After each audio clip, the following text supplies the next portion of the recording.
ആരാ ഈ ചർച്ച നടത്തുന്നത്? നിങ്ങൾ പറഞ്ഞ ചർച്ച നടക്കുകയെന്ന് പറഞ്ഞു. ആരാ ചർച്ച നടത്തുന്നത്? ഈ വിശുദ്ധ ഗ്രന്ഥത്തിൽ യേശുക്രിസ്തു പറയുന്നുണ്ട്, ജെറുസലത്തിലെ സഹോദരിമാരെ എന്നെ ഓർത്ത് കരയണ്ട, നിങ്ങളെയും നിങ്ങളുടെ മക്കളെയും ഓർത്ത് വിപുലിക്കും. അപ്പോൾ ഞങ്ങളെ ഓർത്ത് ആരും കരയണ്ട. കഴിഞ്ഞ ഏതാനും വർഷങ്ങളായി ജോസ് കെ മാണി ഒരു നിലപാടെടുക്കും, അല്ലെങ്കിൽ ജോസ് കെ മാണി കഴിഞ്ഞ 6 മാസക്കാലത്തിൻ്റെ ഇടയ്ക്ക് നമുക്കറിയാം കേരള കോൺഗ്രസ് നിലപാടെടുക്കും. എന്തായിരിക്കും ഇനി എടുക്കാൻ പോകുന്ന നിലപാട് എന്ന് പറഞ്ഞ് നിരന്തരമായ ചർച്ചകൾ നടക്കുകയാണ്, അല്ലേ? എവിടെയും ചർച്ച നടത്തിയിട്ടുണ്ടാവില്ല. പക്ഷെ ഒരു കാര്യം വളരെ വ്യക്തമാണ്. ഇപ്പോൾ ഈ ചർച്ച വന്നത് എന്തിനാണ്? ഞാൻ ദുബായിലുള്ള എൻ്റെ ഒരു സുഹൃത്തിനെ, എൻ്റെ പിതാവിൻ്റെ ഏറ്റവും അടുത്ത സുഹൃത്ത് ICUവിൽ ക്രിട്ടിക്കലായിട്ട് കിടക്കുന്നു. അദ്ദേഹത്തിനെ കാണാൻ ഞാൻ എൻ്റെ കുടുംബവുമായിട്ട് അവിടെ പോയി. അപ്പോൾ ഈ പറയുന്ന ഇടതുപക്ഷത്തിൻ്റെ ആ ചടങ്ങിൽ എനിക്ക് പങ്കെടുക്കാൻ കഴിഞ്ഞില്ല. അങ്ങനെ വരുമ്പോൾ ഉത്തരവാദിത്തപ്പെട്ട ആളുകളെ ഞാൻ അറിയിക്കുകയും മുഖ്യമന്ത്രിയെയും ഞാൻ അറിയിക്കുകയും ചെയ്തു. മാത്രമല്ല 5 കേരള കോൺഗ്രസ് പാർട്ടിയുടെ 5 MLA-മാരും അവിടെ പോയിണ്ടായി. അവിടെ പോയി അതിൽ പങ്കെടുത്തു. മുഴുവൻ MLA-മാരും പങ്കെടുത്തു. അപ്പോൾ ഞാൻ എവിടെയെങ്കിലും അങ്ങനെ പോകുമ്പോൾ അത് മുഴുവൻ മാധ്യമങ്ങളെ അറിയിച്ച് അല്ലെങ്കിൽ പബ്ലിക്കെ അറിയിച്ച് പോകണമെന്ന് അതെനിക്ക് സാധിക്കുന്നതല്ല. അപ്പോൾ ഒരു കാര്യം വളരെ വ്യക്തമാണ്, അതിനകത്ത് കേരള കോൺഗ്രസ് എവിടെയുണ്ടോ അവിടെ ഭരണം ഉണ്ടാവും എന്നുള്ളതിന് വളരെ വ്യക്തമാണ്, അല്ലേ? അത് തീർച്ചയായിട്ടും കേരള കോൺഗ്രസ് എടുത്ത നിലപാട് ഞാൻ എത്രയോ ഘട്ടത്തിൽ പറഞ്ഞു. കേരള കോൺഗ്രസിന് ഒറ്റ നിലപാടേ ഉള്ളൂ, ആ നിലപാട് ഇടതുപക്ഷത്തിനോടൊപ്പമാണ് എന്ന് ഞാൻ കൃത്യമായിട്ട് പറഞ്ഞിട്ടുണ്ട്. പിന്നെ എല്ലാ ദിവസവും രാവിലെ വന്ന മാധ്യമങ്ങളോട് എനിക്ക് പറയാൻ പറ്റുമോ?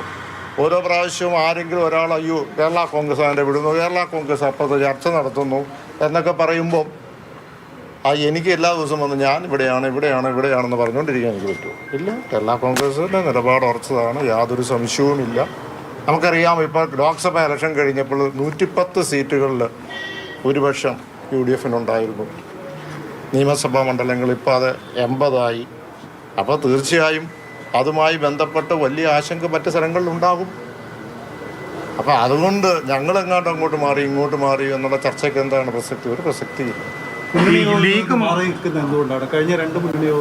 ആര് പറഞ്ഞു? മുന്നണി യോഗത്തിൽ ആരെങ്കിലും കേരള കോൺഗ്രസ് റെപ്രസെൻറ്റേറ്റീവ് വേണമെന്നുള്ളതാണ്. എല്ലാ മുന്നണി യോഗത്തിൽ ഞാൻ പങ്കെടുത്തിട്ടുണ്ടോ? പാർലമെൻ്റ് ഉള്ളപ്പോൾ ഞാൻ പങ്കെടുത്തിട്ടില്ലല്ലോ. അവിടെ സ്റ്റീഫൻ ജോർജ് ഉണ്ടായിരുന്നല്ലോ, അവിടെ ഞങ്ങളുടെ ആൾക്കാരുണ്ടായിരുന്നല്ലോ, അതുമായിട്ട് ചർച്ചകൾ നടത്തിയിട്ടുണ്ടല്ലോ.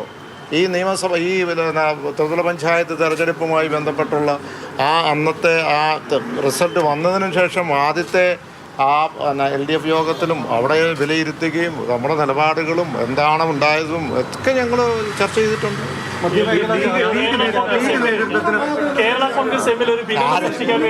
ഒരാൾ ചോദിച്ചിട്ട് ഏറ്റവും സീനിയറായ ജയകുമാർ ചോദിക്കട്ടെ,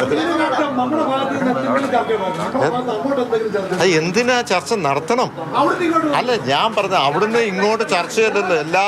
എപ്പോഴും അവിടുന്ന് പല സ്ഥലങ്ങളിൽ നിന്നുള്ള ഒരു കോൾ വരുന്നുണ്ടല്ലോ എന്ന് പറഞ്ഞാൽ എല്ലാ സ്ഥലത്തിനും വരണം എന്ന് പലരും പറയുന്നുണ്ടല്ലോ.